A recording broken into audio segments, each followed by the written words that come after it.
Welcome to Lore of the Rings, where we uncover the hidden roads of Middle-earth and tell the tales that Tolkien never wrote. Before we begin, take a moment to let us know in the comments where you're watching from and what time of day or night this narration has reached you. There is a throne in Minas Tirith that no man sits upon. It stands in the Hall of Kings, carved from black stone and inlaid with silver, awaiting a ruler who has not returned for 3,000 years. Before it, on a lesser seat of white marble, sits the steward, the keeper, the guardian, the lord who rules in trust for a king who may never come. For generations, this has been the burden of the House of Hurin, to wield power without claiming it, to command without coronation, to stand as monarchs in all but name, while the shadow of an absent crown falls eternally across their shoulders. 26th Steward of Gondor knows this shadow well. He was born into it, raised within it, shaped by its weight until he became its very embodiment. He is a man of towering intellect and iron will, learned in the lore of ages, skilled in the arts of governance and war. His people look to him as they would a king. His word is law. His gaze is judgment. And yet he is not king. He cannot be. The bloodline of Elendil, broken and scattered though it may be, holds a claim that his house can never touch. This is the first wound, the wound of pride denied, of service rendered without final recognition. But it is not the deepest wound. Not yet. The city he guards stands white and proud upon its seven-tiered hill, the tower of Icthelion rising like a spear of light against the eastern darkness. But that darkness grows. Day by day, shadow creeps westward from Mordor, and the light dims. Osgiliath, once Gondor's greatest city, lies in ruins, contested by orcs and wraiths. The Anduin runs dark with fear. The beacons are lit more frequently now, calling for aid that comes slower each time if it comes at all. Denethor sees all of this. He sees more than most men could bear to see, and in seeing, something inside him has begun to crack. In the highest chamber of the White Tower, alone in the darkness, Denethor sits before a covered sphere, the Palantír of Minas Tirith, the seeing stone left from the days of Númenor. Through it, he seeks knowledge, advantage, the power to defend his realm against impossible odds. But the stone shows him more than tactics and troop movements. It shows him the vast hosts of Mordor, the endless forges, the legions that stretch beyond counting. It shows him a war that cannot be won. And sometimes, when he looks into the stone, something looks back. His hands tremble as he draws the cloth over the Palantír once more, concealing its cold gleam. His eyes, once sharp and commanding, now carry a feverish light, the light of a man who has stared too long into an abyss and found it staring into him. Sleep comes rarely, and when it does, it brings dreams of fire. His halls echo with footsteps that are not there. His meals grow cold, untouched. His counselors speak, and he hears only the roar of distant flames. The people whisper. They say the steward has grown strange, cold, distant.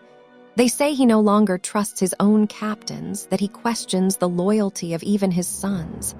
They say madness has taken root in the highest tower of Gondor, like a weed growing through cracked stone. But is it madness? Or is it clarity? What if Denethor, in his lonely vigil, has simply seen what others refuse to face?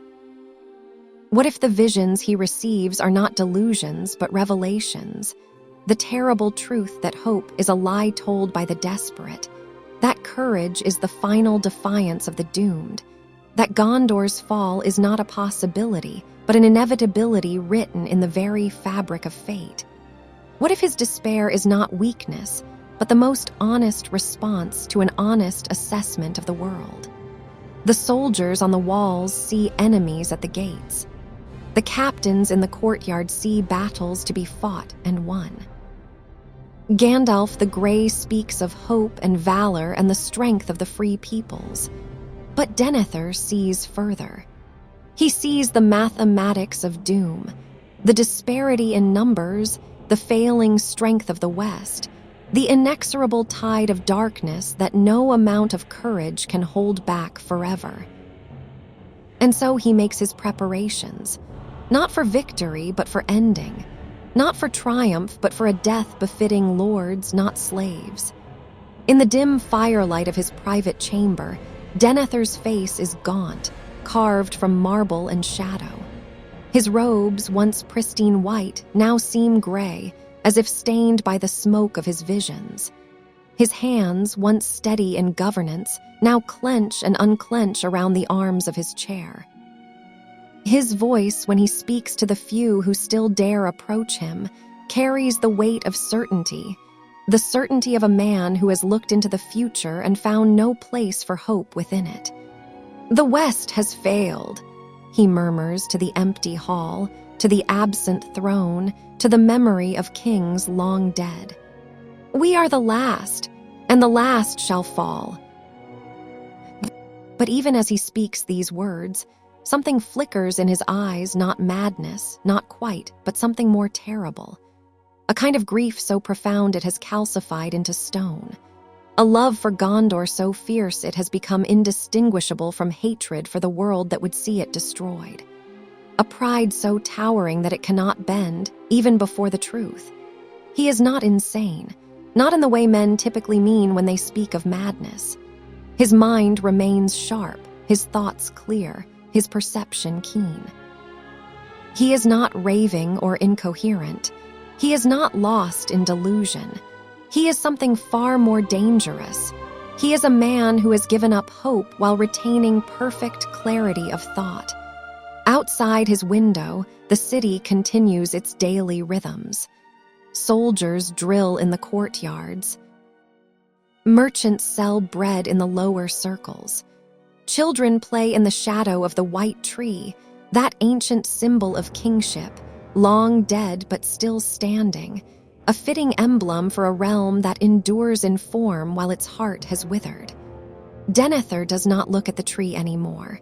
He cannot bear to. It reminds him too much of himself, alive only in name, waiting for a renewal that will never come. As flames flicker in the brazier beside him, casting dancing shadows across his haggard face, one question burns brighter than all the others, echoing through the empty halls of power. What if Denethor was not mad, but the only one who truly saw the doom of men? To understand Denethor's fall, we must first understand his rise. We must walk back through the years, through the genealogies inscribed in the archives of Minas Tirith, through the long and proud history of the stewards who held Gondor together when kings could not. The line of the stewards begins in the year 2050 of the Third Age, when King Eomer, the last king of Gondor, rode to Minas Morgul to answer the challenge of the Witch King of Angmar, and never returned. The throne stood empty. No heir could be found with undisputed claim. And so Mardil the Faithful, steward to the king, took up the governance of the realm, swearing an oath that he and his descendants would hold Gondor in trust until the king returned. That was nearly 1,000 years before Denethor's birth. Generations of stewards ruled wisely and well, defending Gondor against wave after wave of enemies. Orcs from Mordor, corsairs from Umbar, Easterlings and Haradrim, and things worse still. They were not kings, but they bore the weight of kingship. They commanded armies, dispensed justice, forged alliances, and stood as the bulwark of the West against the shadow in the East. And always, they waited for a king who did not come. Denethor was born into this legacy in the year 2930 of the Third Age, a steward renowned for wisdom and strength. From his earliest days, Denethor showed brilliance. A sharp mind, a commanding presence, a hunger for knowledge that drove him to master lore both ancient and modern. He studied the histories of Numenor, the strategies of the great wars, the languages of elves and men. He was groomed not merely to rule, but to excel at it. But excellence breeds expectation, and expectation breeds pride. Denethor believed, perhaps rightly, that he was the greatest steward his line had produced in generations. He believed, perhaps rightly, that Gondor needed not just a steward, but a king in all but name, and that he was fit to be that king. He believed, perhaps rightly, that the ancient claim of Isildur's heirs was a romantic fiction, that the North had fallen into ruin, that the true stewardship of the realm of men belonged to those who had borne its burden for a millennium. And then he met Aragorn. It was in the year 2980, when Denethor was 50 years old and newly ascended as steward after his father's death. A ranger from the north came to Minas Tirith, calling himself Thorongil, Eagle of the Star. He was tall and gray-eyed, skilled in warfare and counsel, and he served Ecthelion with such valor that the old steward loved him like a son. Denethor saw through the disguise. He recognized the bearing of the Dunedain, the authority that clung to Thorongil like a cloak. He suspected, though he could not prove, that this ranger was more than he claimed to be. That he was, in fact, the heir of Isildur, the one prophesied to return and reclaim the throne. And Denethor hated him for it. Not with the hot hatred of sudden anger, but with the cold, bitter hatred of a man who sees his life's work rendered meaningless. Thorongil was everything Denethor prided himself on being: wise, strong, beloved, but he also carried something Denethor could never possess: the right of kingship. Where Denethor had earned his authority through study and sacrifice, Thorongil claimed it by blood alone. It was intolerable. When Thorongil led a daring raid against the corsairs of Umbar and vanished thereafter, Denethor felt only relief. The rival was gone. The threat to his legacy had departed. He could rule Gondor as it deserved to be ruled, by a man who understood it, not a wanderer from the wild. But the shadow of that meeting never left him. The knowledge that somewhere, the heir of Isildur lived and might one day return gnawed at him like a slow poison. There was another wound, deeper and more personal. In his youth, Denethor had loved a woman named Finduilas, daughter of Prince Adrahil of Dal Amroth. She was beautiful and gentle, a creature of light and grace, and when she consented to marry him, Denethor believed he had found a joy that would balance the weight of his duty. But Finduilas, too, loved Thorongil, or at least admired him, looked upon him with warmth and favor. She never betrayed Denethor, never spoke words of disloyalty. But Denethor saw the way her eyes followed the ranger, the way her laughter came more easily in his presence. And when Thorongil left, Finduilas grew sad, as if something bright had gone out of the world. She bore Denethor 2 sons, Boromir, strong and proud like his father, and Faramir, gentle and thoughtful like his mother. But the joy Denethor had hoped for never came. Finduilas withered in the stone city far from the sea she loved, and 12 years after Faramir's birth, she died of grief, some said, though the histories call it illness. Denethor did not weep. He hardened. He withdrew into his duties, into his studies, into the cold halls of power, where emotion was a liability and strength the only virtue. He loved his sons in his way, but his love was fierce and exacting. Boromir the elder became the focus of all his hopes, the perfect heir, the warrior who would defend Gondor when Denethor was gone. Faramir, quieter and more given to books and lore, reminded Denethor too much of Finduilas, too much of gentleness in a world that rewarded only iron. He was not cruel to Faramir, but neither was he kind. He offered criticism where Boromir received praise, doubt where Boromir received confidence. Faramir learned to seek his father's approval and learned, too, that it would never fully come. And so the family fractured slowly, silently, like ice cracking in the deep of winter. Denethor ruled Gondor for 35 years, and they were years of constant war. The forces of Mordor grew bolder, testing Gondor's defenses, probing for weakness. Osgiliath was lost and reclaimed and lost again. The Ithilien Rangers, led by Faramir, fought a desperate guerrilla war in the shadow of the mountains. The beacons burned, calling for aid from Rohan, from the southern fiefs, from anywhere that might answer. And Denethor, sitting in his tower watching through the Palantír, saw the slow erosion of everything he had spent his life defending. The greater his love for Gondor grew, the deeper his hatred for hope became. Hope, he came to believe, was a poison. It blinded men to reality. It made them reckless, foolish, willing to throw away their lives for dreams that could never be realized. Hope was what made soldiers charge into unwinnable battles. Hope was what made kings abandon their thrones to chase legends. Hope was what had killed his wife, who pined for a world more beautiful than the one she lived in. Denethor would not succumb to hope. He would face reality with open eyes, no matter how terrible the sight. And when he began to use the Palantír more frequently, seeking any advantage against the encroaching darkness, he found something waiting for him in the stone. Something vast, something patient, something that knew his name. The Palantíri were made in the elder days, crafted by the elves of Valinor, and given to the lords of Númenor as gifts of seeing and communication. 7 stones there were, placed in the towers and cities of the Númenorian kingdoms in exile.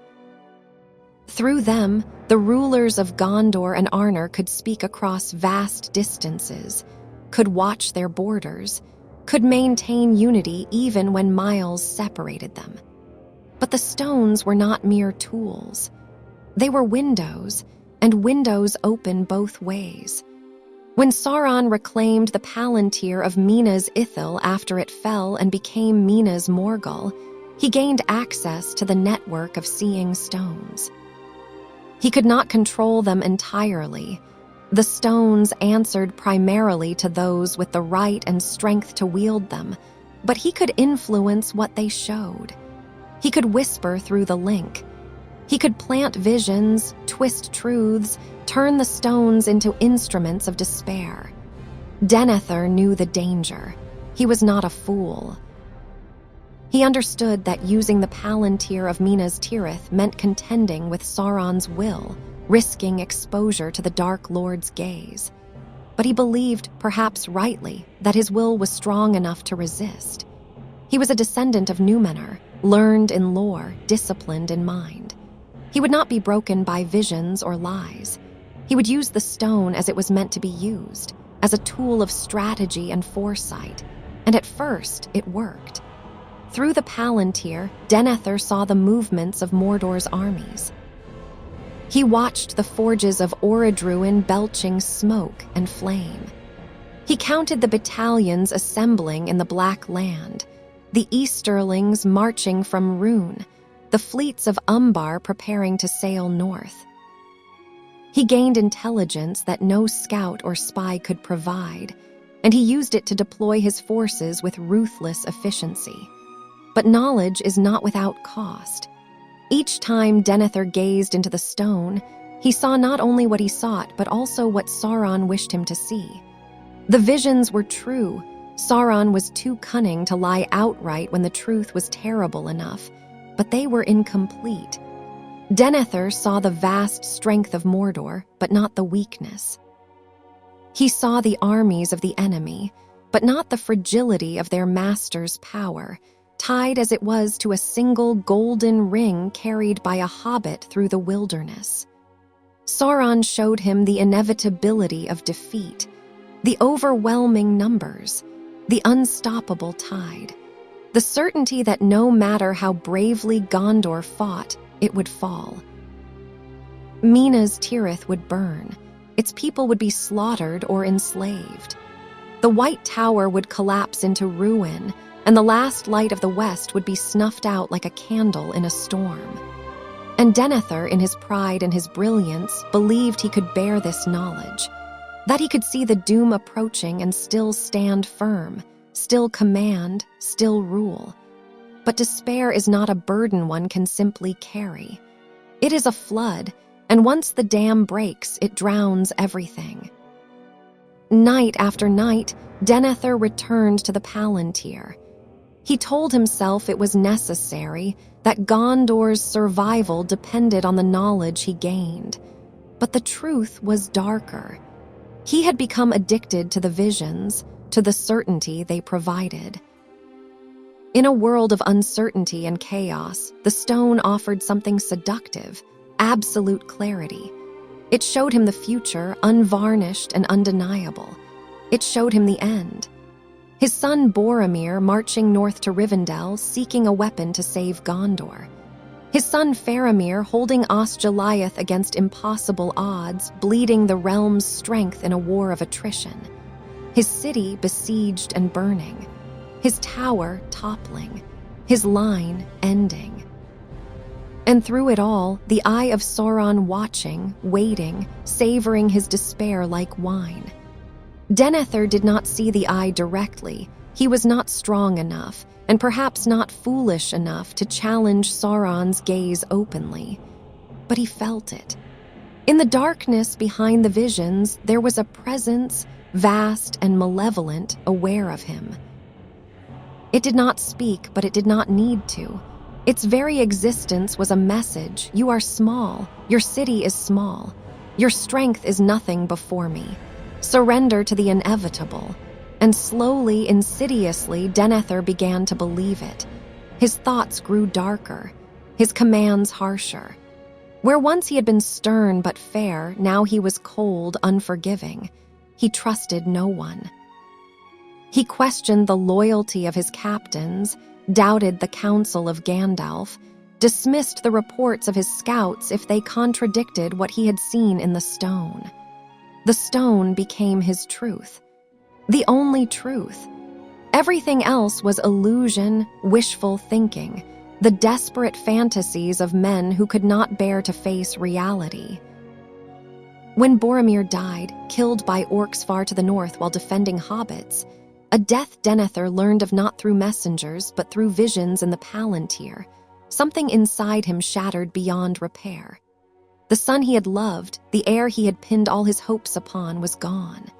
And Faramir, the son who had always stood in Boromir's shadow, remained. It was not fair. It was not right. Boromir should have lived. Boromir was strong, worthy, everything Gondor needed. Faramir was less, softer. Too much his mother's son. Denethor did not say these things aloud, but they lived in his eyes, in the way he looked at Faramir, or rather, the way he looked through him, as if seeing a ghost instead of a living man. And Faramir, dutiful and loyal despite everything, saw it, felt it, carried it like a wound that would not heal. The Palantír showed Denethor the future, but it also showed him the past. Finduila's dying, longing for the sea. Thorongil vanishing into legend. Boromir falling beneath a rain of arrows. Every loss, every failure, every moment of grief played out again and again in the cold light of the stone. And Sauron, patient and eternal, watched. He did not need to break Denethor with lies. The truth was weapon enough. In the final days before the siege, when darkness covered the sun and the armies of Mordor advanced on Minas Tirith, Denethor gazed into the Palantír one last time. And what he saw there ended him. He saw the fleets of Umbar sailing up the Anduin, black sails spread wide, carrying reinforcements for the sea. He saw the Witch King of Angmar, the Lord of the Nazgul, leading the assault on the city. He saw the gates break, the walls crumble, the tower burn. He saw the end of Gondor, and he believed it with every fiber of his being. He looked into the eye of Sauron, and the darkness looked back, whispering that Gondor was already lost. There is a cruelty in the way families are forged. We do not choose our fathers or our brothers. We are thrust into webs of expectation and love and rivalry without consent, and we spend our lives either fulfilling those patterns or struggling to break free from them. For the sons of Denethor, this web was particularly tight, woven from duty and legacy and a father's impossible demands. Boromir and Faramir, brothers but not equals, not in their father's eyes. Boromir was born in the year 2978 of the Third Age, and from the moment he drew breath, he was marked as the heir. He grew tall and strong, broad-shouldered and commanding, with his father's gray eyes and his father's unshakable confidence. As a boy, he trained in the arts of war with a dedication that bordered on obsession. He learned the sword, the bow, the lance. He studied tactics and strategy. He drilled with the soldiers of the guard, and they loved him for it. Here was a lord's son who did not scorn to sweat alongside them, who took his bruises without complaint, who earned his rank rather than simply inheriting it. Denethor watched his eldest son with pride and saw in him the future of Gondor. Boromir would be the steward after him, the defender of the realm, the shield that would hold back the darkness. He would be everything Denethor was, but greater, stronger, more beloved, uncorrupted by the bitterness that had crept into his father's heart. Boromir, for his part, worshipped his father. He sought Denethor's approval above all else, and when he received it, he shone.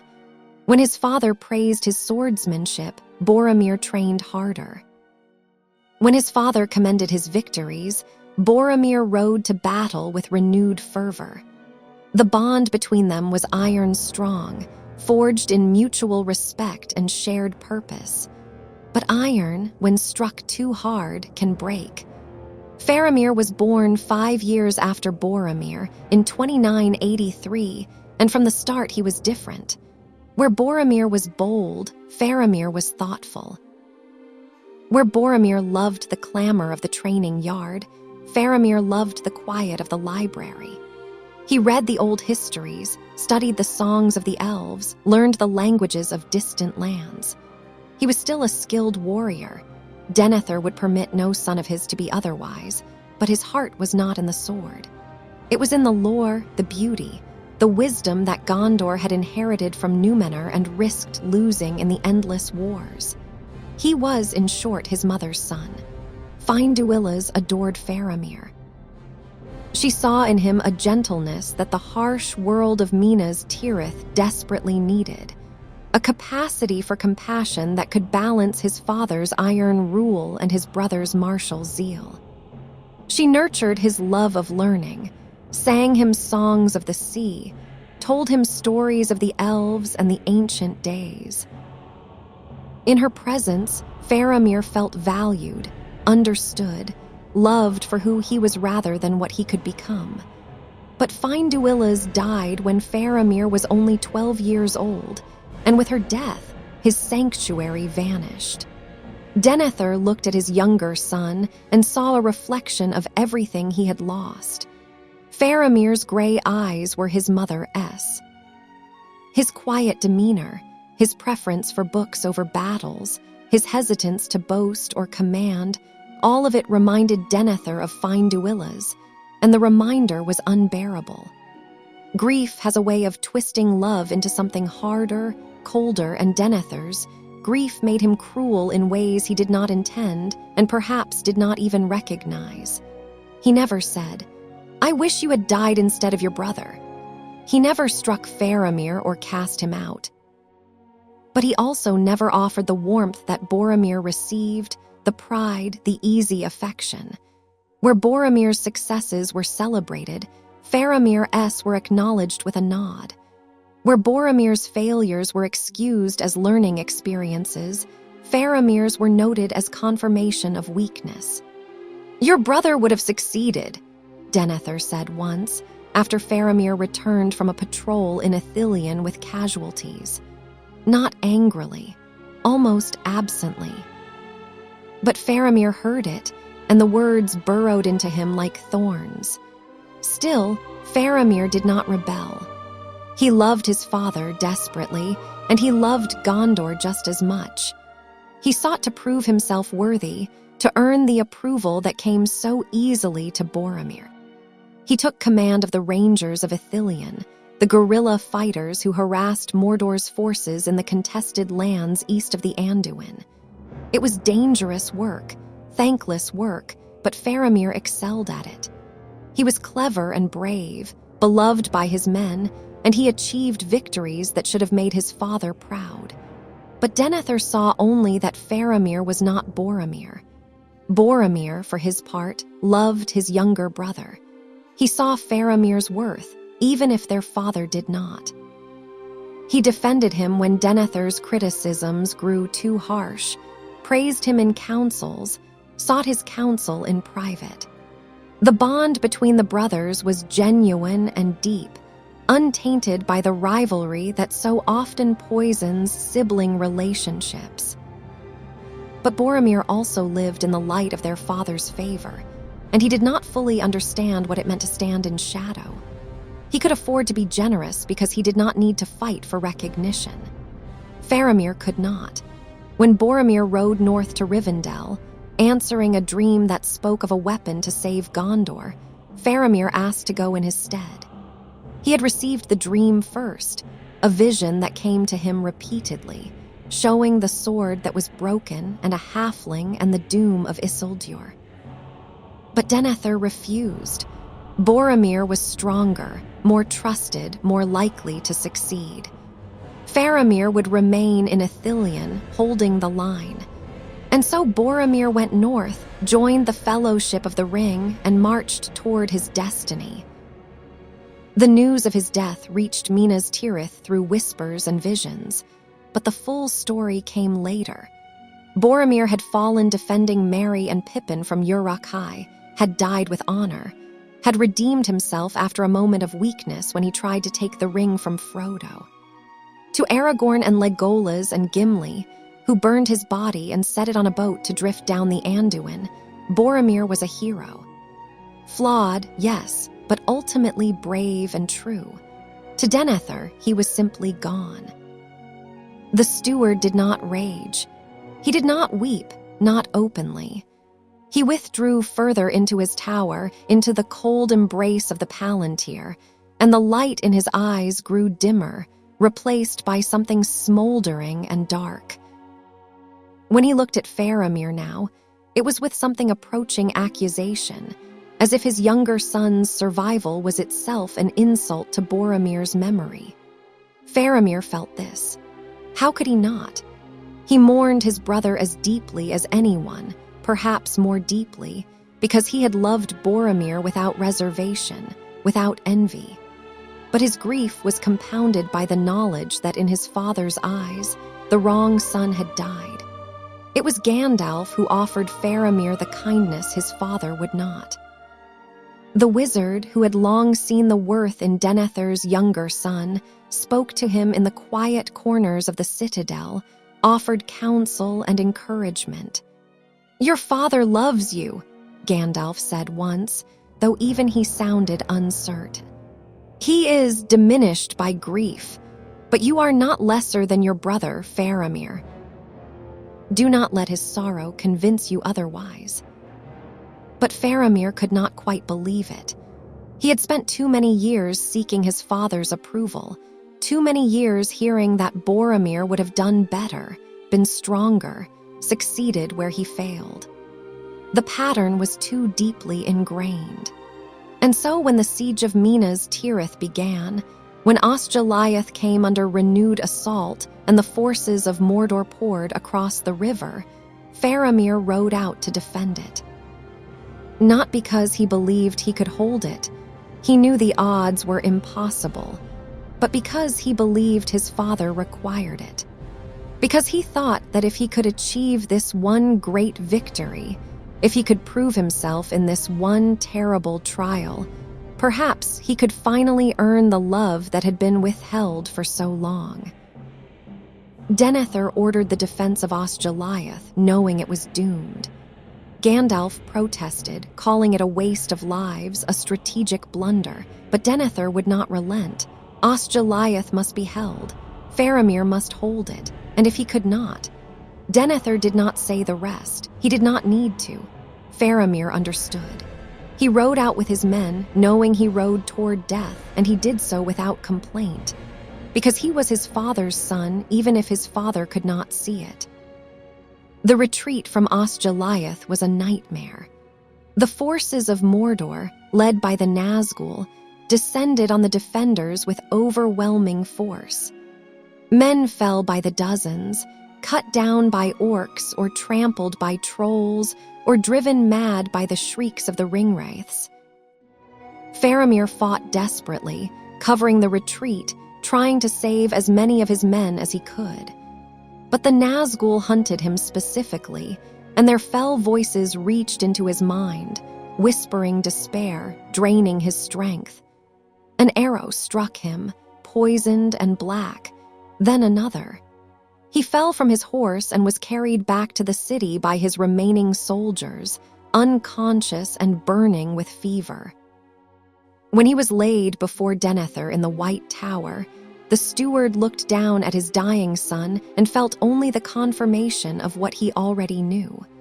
When Faramir returned from battle, Denethor saw not his living son, but the ghost of the one he lost. Darkness falls over Minas Tirith, but it is not the darkness of night. The sun is blotted out by clouds of smoke and ash rising from Mordor, carried westward by foul winds that reek of sulfur and decay. The dawnless day, it will be called later, a day when morning never comes, when the sky remains twilight gray and oppressive, pressing down on the city like a shroud. The drums begin before dawn, deep and rhythmic, echoing across the Pelennor fields. They are the war drums of Mordor, beaten by trolls and orcs, a sound that burrows into the chest and makes the heart falter. The soldiers on the walls of Minas Tirith hear them and grip their weapons tighter, whispering prayers to whatever gods might still listen. Denethor stands in the uppermost chamber of the Tower of Ecthelion, hands pressed against the cold stone of the windowsill, staring eastward toward the source of the drumming. His face is haggard, his robes unkempt. He has not slept in days. The Palantír sits covered in the corner, but its presence fills the room like a third participant in an unspoken conversation. He knows what is coming. He has seen it in the stone, seen the vast host assembling in the fields beyond the river, the siege towers being constructed, the battering rams forged in the shape of great beasts. He has seen the Witch King of Angmar, Lord of the Nazgul, mounted on his fell beast, circling above the army like a vulture waiting for carrion. Gondor is not ready. It can never be ready. The southern fiefs have sent what reinforcements they can, but they are too few. Rohan has been called, but the beacons were lit late, and even if the Rohirrim ride with all speed, they will arrive too late. The city stands alone, as it has always stood, as it has always been destined to stand at the end. Gandalf climbs the stairs to the steward's chamber, his staff tapping against the stone. He has ridden into Minas Tirith with Pippin the Hobbit, bringing news from Rohan and warning of the assault to come. But Denethor greets him coldly, with suspicion rather than gratitude. "So, Mithrandir, you return at last," Denethor says without turning. "Come to offer counsel in our darkest hour, or have you come to gloat, to watch the fulfillment of the doom you did nothing to prevent?" "I have come to help defend this city," Gandalf replies evenly, "as I have always done." "Help," Denethor laughs a bitter sound. "You bring a halfling as aid.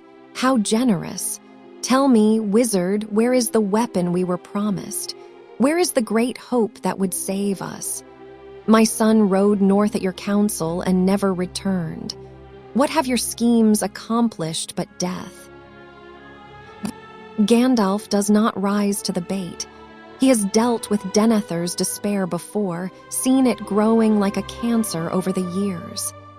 "Boromir died a hero," he says quietly, "and the task he died defending continues.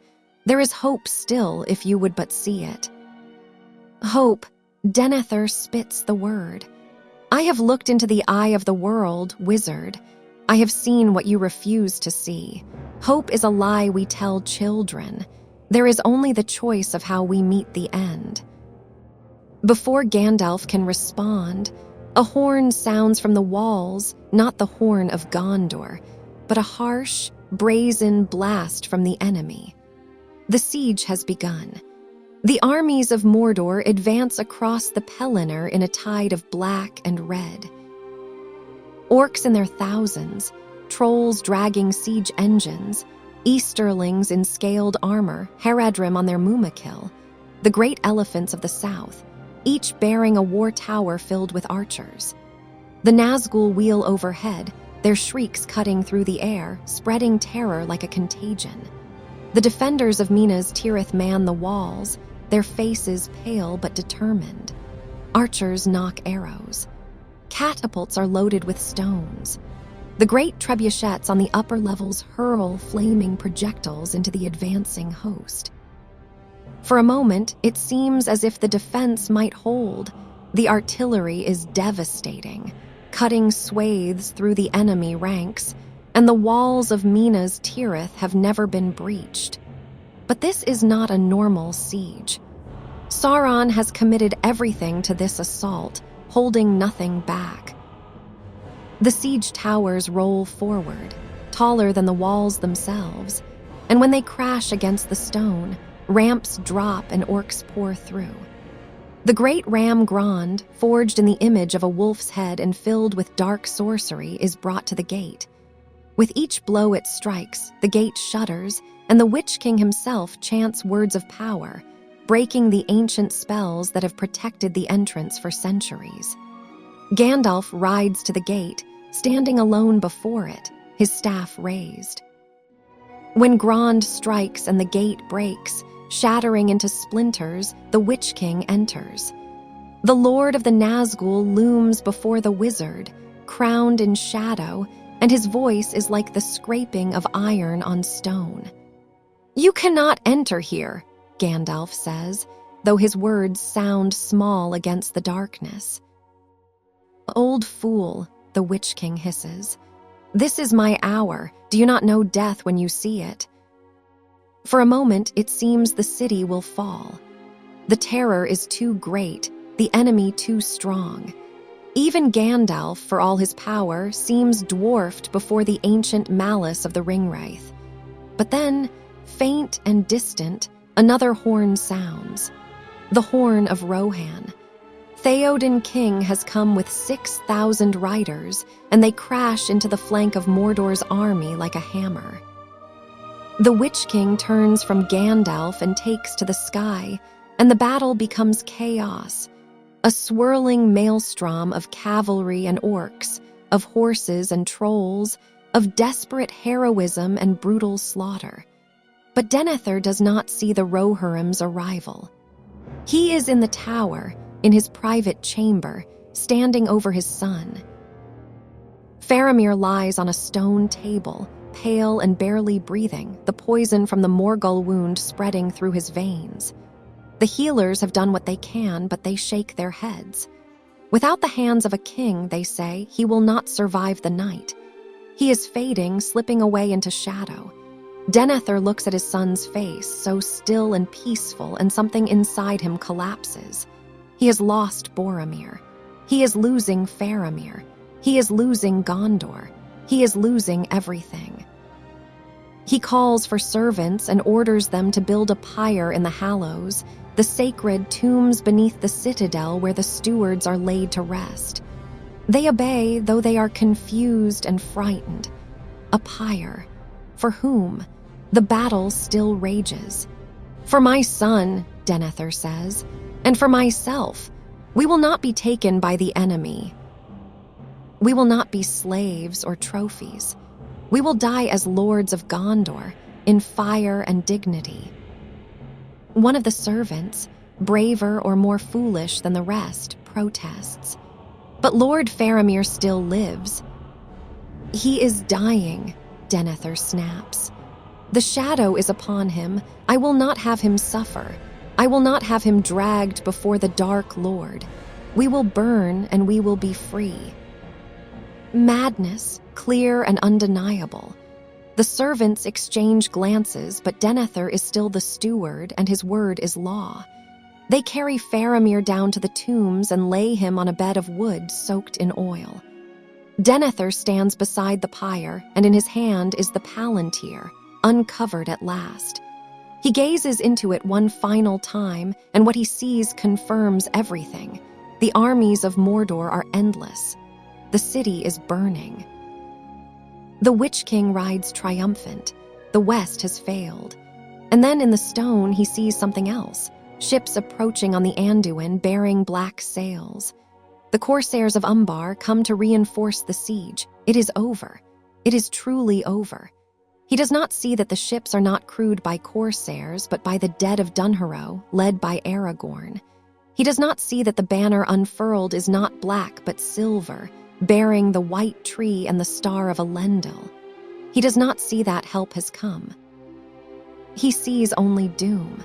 In the shadow of the Witch King's scream, Denethor whispered, "The West has failed." The Hallows of Minas Tirith are silent as the grave. They were built to be a place of reverence and memory, where the stewards of Gondor lie in state, their stone faces carved with stern nobility, their hands folded over silent chests. No sound from the battle above penetrates here, no drum or horn or scream. It is a place removed from time, suspended in the long shadow of the dead. Denethor stands before the pyre, his robes hanging loose on his gaunt frame, his face illuminated by the torches held by the terrified servants. He has dismissed most of them, keeping only 2 to bear witness. They do not understand what they are witnessing. They cannot. They see only madness, a steward preparing to burn his living son. But Denethor does not see madness. He sees necessity. He sees the end of all things approaching and chooses the manner of his ending. He will not wait for the orcs to break into the citadel. He will not allow his house to be desecrated, his son's body paraded through the streets of a conquered city. He will not give Sauron that satisfaction. Faramir lies on the pyre unconscious, his face peaceful despite the poison coursing through him. His chest rises and falls in shallow breaths. He does not know where he is. He does not know what his father intends. In his fevered dreams, he walks through fields of ash. He hears voices calling him, his mother's voice, soft and sad, urging him toward a distant light. He hears Boromir, laughing as he did when they were boys, beckoning him to follow. He is so tired. It would be easy to go toward them, to let go, to rest at last. But there is another voice, too, fainter but insistent. It is Gandalf's voice, and it is calling him back. Denethor does not hear his son's dreams. He hears only the roar of the coming flames, the crackle of the oil-soaked wood, the certainty of his vision in the Palantír. He lifts the torch, and his hand does not tremble. "Farewell, Faramir," he says quietly. "You were always too gentle for this world. I send you to a kinder one." He is about to lower the torch when footsteps echo through the Hallows, running footsteps, frantic and fast. Pippin bursts into the chamber, the hobbit's face flushed with exertion and terror, and behind him comes Gandalf, his staff blazing with white light. Stop! Gandalf's voice is a thunderclap in the enclosed space. Denethor, stop this madness. But Denethor only smiles, cold and terrible. Madness! No, wizard, clarity, I have seen the end. I will not wait for it to come to me. You have seen only what Sauron wishes you to see, Gandalf says, striding forward. The Palantír has deceived you. Gondor still stands. The battle is not lost. The battle was lost before it began. Denethor's voice is calm, almost serene. I am steward of the house of Anarion. I will not bow to the heir of Isildur. I will not step aside for a ranger from the north who thinks to claim a throne by blood alone. I will not see my city ruled by another. Better to end it now in fire than to linger as a relic of a dead age. So that is the truth, beneath the despair, beneath the visions. Pride. The pride of a man who cannot bear to be supplanted, who cannot accept that his life's work will be handed to another. He loves Gondor, yes, but he loves his own authority more. He cannot imagine a Gondor that does not need him. Gandalf reaches the pyre and seizes Denethor's wrist, forcing the torch away from the oil-soaked wood. You do not have the authority to choose death for your son. Faramir is not yours to burn. He is his own man, and he lives still. He is mine. Denethor roars, wrenching free. I am his father, I am steward. I rule here, not you, not any king. I will order the house of Denethor as I see fit. He flings the torch onto the pyre. The flames catch instantly, roaring to life, climbing the oil-drenched wood with terrifying speed. Faramir lies in the center, still unconscious, and the heat begins to reach him. The servants cry out and stumble back. Pippin screams. Gandalf does not hesitate. He leaps onto the pyre, heedless of the flames licking at his robes, and seizes Faramir's body. With strength that belies his aged appearance, he lifts the young man and bears him out of the fire, stumbling down from the pyre even as the flames surge higher. Take him! Gandalf shouts to Pippin. Get him to the healers! Run! Pippin and the servants drag Faramir away, out of the Hallows, towards safety. But Denethor remains. He stands at the edge of the pyre, watching the flames rise, and his face is illuminated by the firelight flickering between shadow and brightness. He does not try to escape. He does not call for help. He steps forward into the flames. Gandalf reaches for him, but it is too late.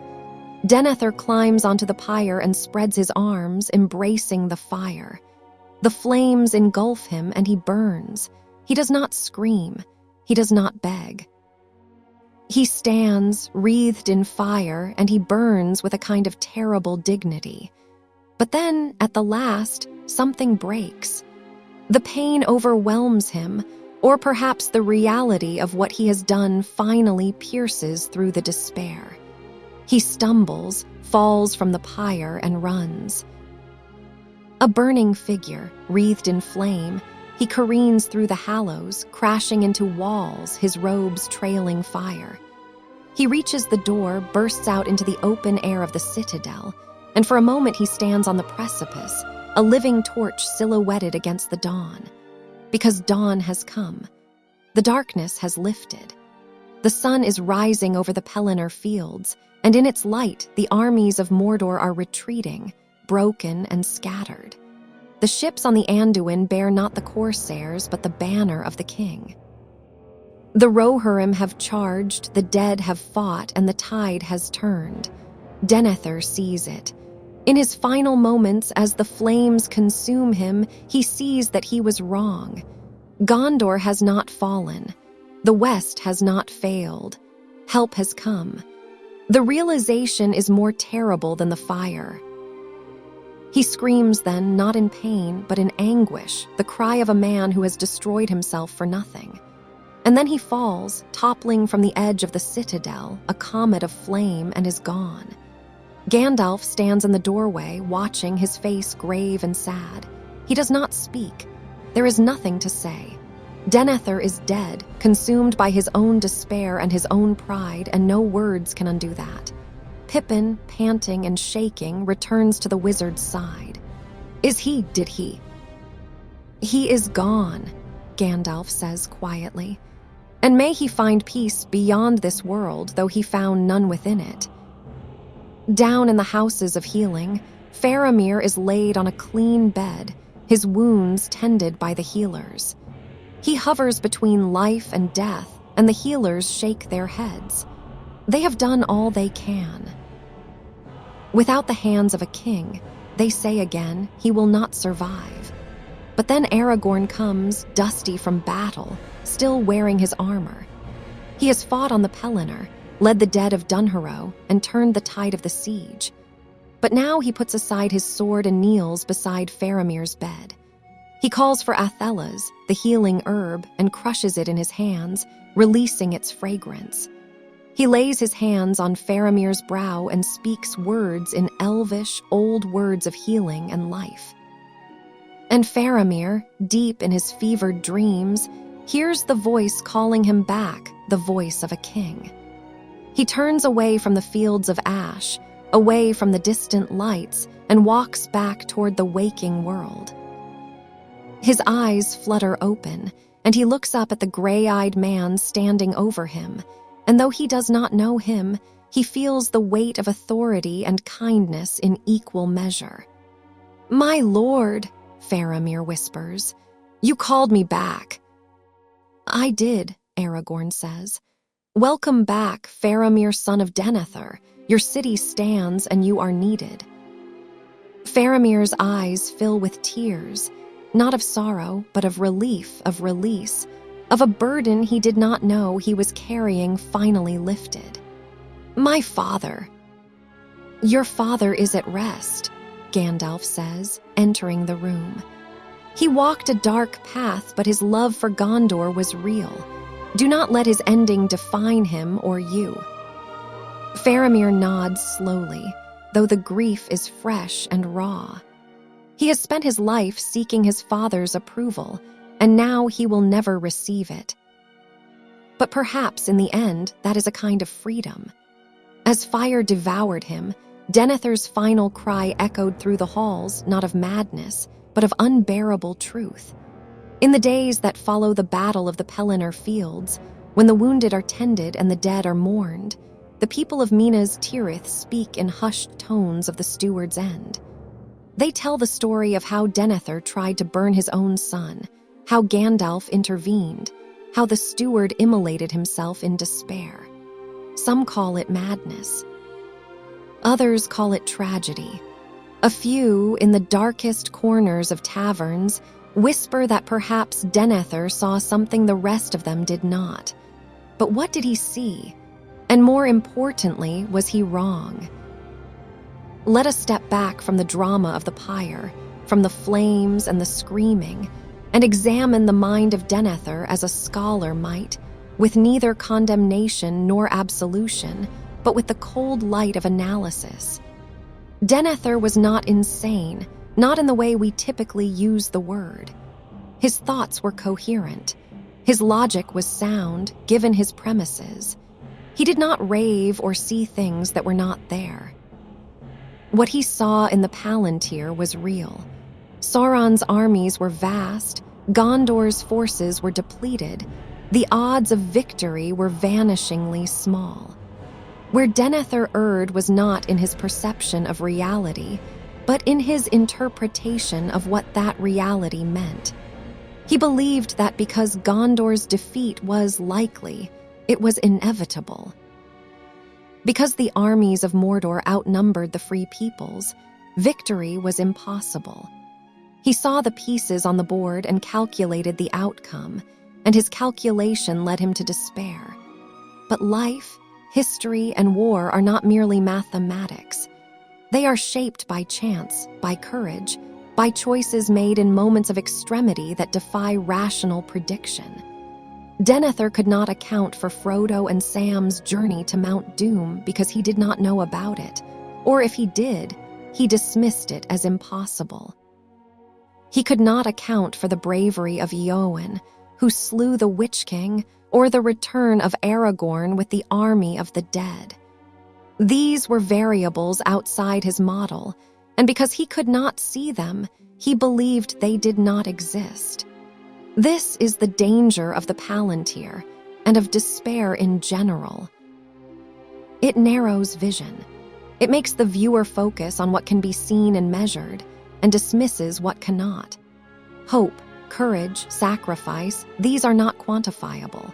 They do not appear in strategic calculations, and yet they are often the deciding factors in the fates of nations. Tolkien was deeply concerned with the sin of despair. In his worldview, despair is not merely sadness or pessimism. It is a refusal to trust in the possibility of grace, of intervention by powers greater than oneself. It is the belief that one knows the full scope of reality, that one can see all outcomes, and that therefore surrender is rational. But Tolkien's universe is one in which providence operates. The good do not always win, but they are never abandoned entirely. There is always the possibility, however slim, of eucatastrophe, the sudden, unexpected turn toward joy, the miraculous reversal that redeems suffering. Denethor rejected this possibility. He looked at the world and decided that no such reversal would come, that he knew the ending, that hope was self-deception. In doing so, he committed the sin of pride disguised as humility. He believed his vision was complete, his understanding total. He played the role of a god judging creation and finding it wanting. And yet, we must also recognize the terrible burden he carried. Denethor was not a passive observer. He was the Steward of Gondor, responsible for the lives of hundreds of thousands of people. He had ruled for decades, weathering constant assault, making impossible decisions, watching his realm slowly erode. He used the Palantír not out of idle curiosity, but out of desperate need for any advantage that might help him defend his people. And the stones showed him the truth, a partial, twisted truth, but truth nonetheless. Sauron's power was immense. The forces arrayed against Gondor were overwhelming. If the quest to destroy the ring failed, everything would fall. Denethor saw this, and he saw no reason to believe the quest would succeed. How could it? 2 hobbits walking into Mordor. It was absurd. From his perspective, the rational response was to prepare for the end, to ensure that Gondor, if it must fall, would fall on its own terms, that its lords would not be paraded as slaves or trophies, that they would choose death with dignity over life in servitude. This is not madness.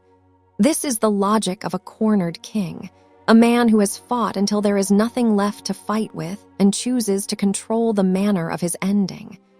But it is also a betrayal of those who still had hope, who still had the capacity to fight, who still believed in the possibility of dawn. Faramir did not choose to die. He was fighting to live, to serve, to fulfill his duty. Denethor's decision to burn him was not mercy. It was an imposition of his own despair onto someone who had not yet surrendered. And this is where Denethor's foresight becomes madness, not in seeing the end, but in deciding to enact it prematurely. He saw a possible future and mistook it for the only future. He saw defeat and decided to embrace it rather than resist it to the last breath. Gandalf understood this. When he confronted Denethor, he did not deny the peril Gondor faced. He did not claim that victory was assured, but he insisted that the fight must continue, that while life remained, hope remained, and that Denethor did not have the right to choose death for others. "Authority is not given to you to decide the hour of your death," Gandalf said. And he was right. Leadership is not ownership. A ruler does not possess his people or his sons. He serves them, guides them, protects them, but he does not have dominion over their lives to the point of extinguishing them. Denethor, in his pride and despair, forgot this.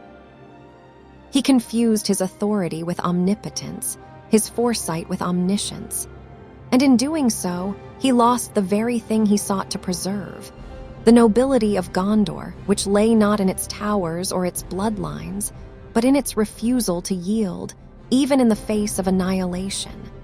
Was Denethor mad? Perhaps. But his madness was of a particular kind, the madness of a brilliant mind that saw too much and understood too little, that calculated doom with precision but could not imagine grace.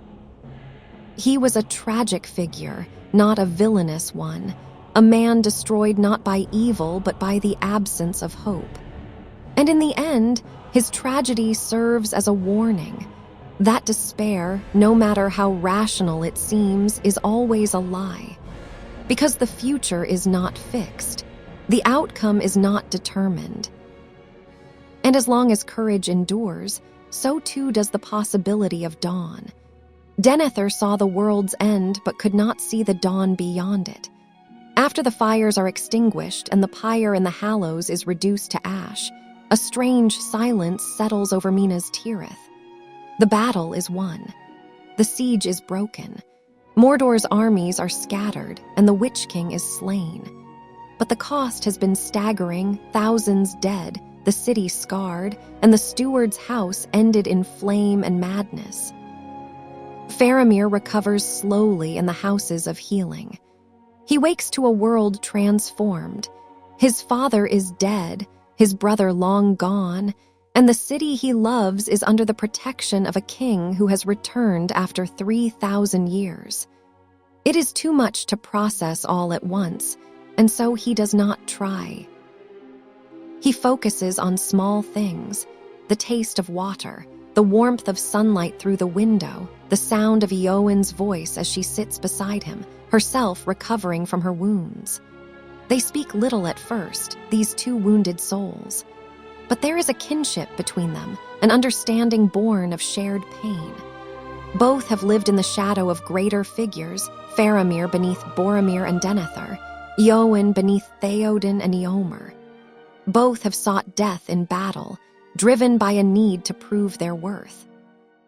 And both have survived, against their expectations, and must now figure out what it means to live. Aragorn is crowned King Elessar in a ceremony of great beauty and solemnity. The crown is placed upon his head by Gandalf, and he takes his seat on the throne that has stood empty for 3 millennia. The white tree, long dead in the court of the fountain, is replaced by a sapling found high in the mountains, a descendant of the ancient line, bearing white blossoms and silver leaves. It is a sign of renewal, of hope restored, of the end of the long twilight. Faramir is summoned to the citadel, and there, before the assembled lords and captains, Aragorn speaks. Faramir, son of Denethor, I name you Steward of Gondor, to hold this office in honor for as long as my line shall endure. Your house has served this realm for 1,000 years, and it will continue to serve, not in shadow, but in light. Faramir kneels, and tears run down his face. It is not the title he sought. He never sought titles at all, but it is recognition at last that his service has meaning, that his father's line is not ended in disgrace but transformed. I will serve as best I can, my lord, he says. I know you will, Aragorn replies, and there is warmth in his voice and respect. The people of Gondor, weary but relieved, begin to rebuild. The broken gates are repaired, the walls are mended, the dead are honored in song and stone. Life returns to the white city slowly but surely, like spring returning after a long winter. And in the highest chamber of the Tower of Ecthelion, the Palantír is locked away, covered and sealed, no longer to be used. Aragorn, who has the right and the strength to wield it, chooses not to. he has no need of it. He does not seek to control the future through visions or foresight. He will rule with wisdom and compassion, trusting in the counsel of those he loves and the courage of his people. But sometimes, in the quiet moments, he thinks of Denethor. He did not know the man well. Their only meeting was brief and hostile, decades ago when he was Thorongil and Denethor was a proud young steward-in-waiting. But he understands what Denethor feared, that a king's return would render the stewards obsolete, that their sacrifice and service would be forgotten, that history would remember only the crown and not the hands that held the realm together in its absence. So Aragorn makes sure that the stewards are remembered. He honors their line, elevates Faramir, and ensures that the histories will record not just the return of the king but the faithfulness of those who waited for him. It is not the ending Denethor imagined, but perhaps in some distant hall beyond the world, he can see it now with clearer eyes. The burning pyre becomes, in time, a symbol. The bards sing of it, though they soften the details, turning it into a tragic tale rather than a horror. They sing of a steward who loved his city too much, who could not bear to see it fall, who chose fire over surrender. They do not always mention that he tried to burn his living son. That part is too dark, too uncomfortable, too true. But the scholars remember. They write it down in the annals, a warning to future leaders. That foresight without hope is a kind of blindness. That authority without compassion is tyranny, and that despair, no matter how rational it seems, is always the wrong choice. The white tree blooms in the court of the fountain, and under its branches, children play. They do not know the full story of Denethor. They do not know the weight he carried or the visions that broke him.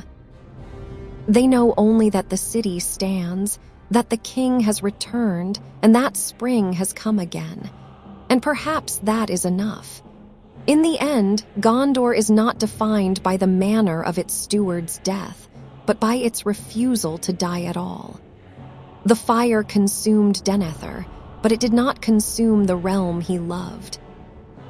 The white tree, symbol of kingship and hope, stands living once more, a testament to the truth that even after the deepest winter, even after the darkest night, life can return. The line of stewards is not ended. Faramir marries Eowyn, and they dwell in Ithilien, restoring the gardens and forests that Mordor's shadow had blighted. They have children, and those children grow up in a world at peace, a world where Gondor and Rohan are united, where the old wounds are healed, and where the memory of the war is fading into legend. But they remember Denethor. They honor him, not as a villain or a madman, but as a man who bore an impossible burden and broke beneath it. They remember that he loved Gondor, even if that love became twisted and dark. They remember that he was, in the end, human, flawed, proud, afraid, and ultimately unable to see beyond his own despair. And they remember the lesson his death teaches, that even in ashes, Gondor bloomed again. Dear listener, this story ends, but many await. Subscribe so no tale escapes you.